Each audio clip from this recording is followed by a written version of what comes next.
Well, those revolutionary movements engaged in armed struggle, you might say, uh, are trying to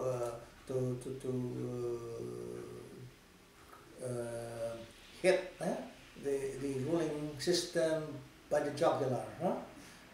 And they are answering the central question of revolution, which is to seize power, because the working class can make social revolution only if it has power. It has power because it has defeated the enemy state that is oppressive. No?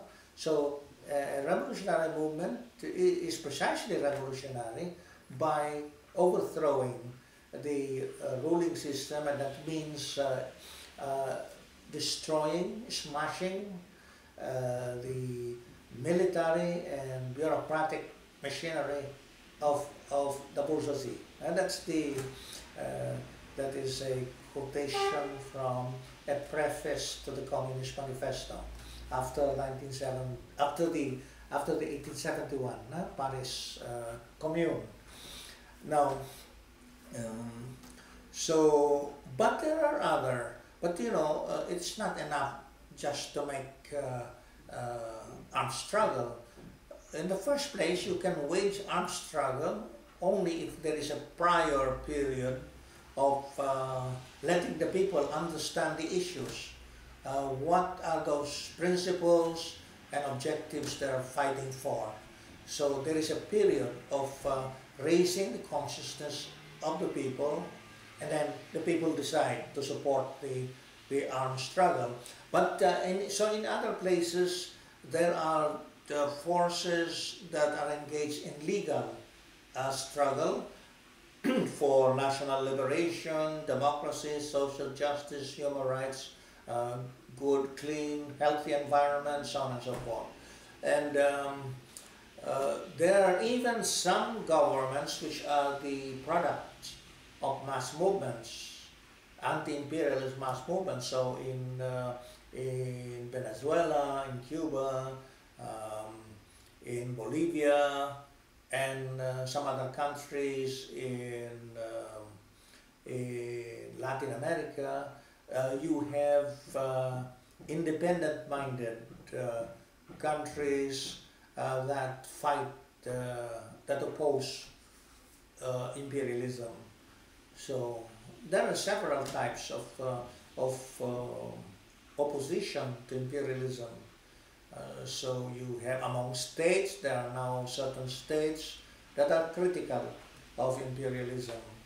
And then at the level of the people, you have revolutionary movements that that include those who use armed struggle and those who do not yet use armed struggle.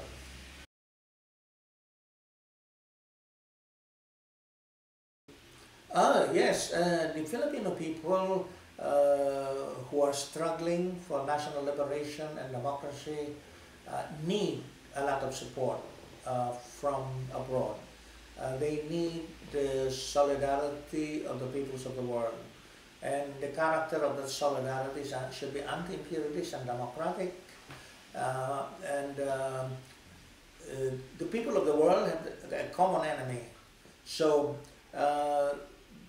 as the Filipino people fight against imperialism and local reaction, if the people abroad also fight the same imperialist powers and their respective reactionary forces, that would be a big help. And if there is direct moral and material support to the Philippine struggle, that would be fine for the Filipino people.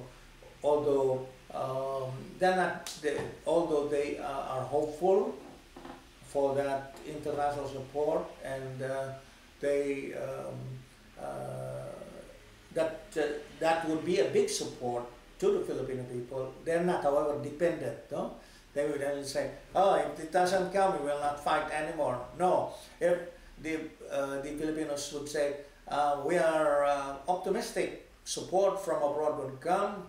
And that inspires us to fight and our own fight also inspires other people. And among political parties of the working class fighting against imperialism, there is what is called proletarian internationalism.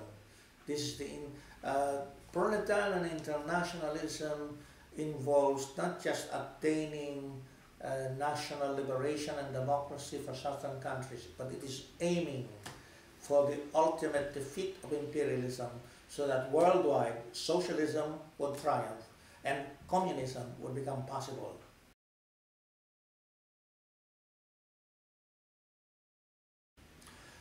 Yes, of course. As a matter of fact, I announced in my last birthday at the age of 70, I said I will decrease my political statements, so I will write more poetry and philosophy, or I shall write poetry in which philosophy runs through it, no?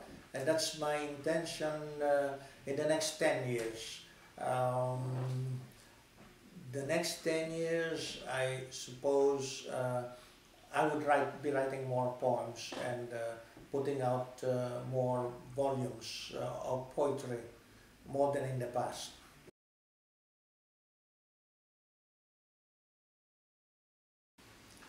My advice is, is to keep on writing, minding the fact that imperialism and reaction are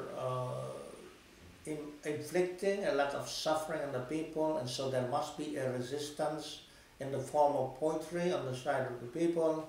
And then at the same time, the young poets must also mind the artistic skills required to make poetry.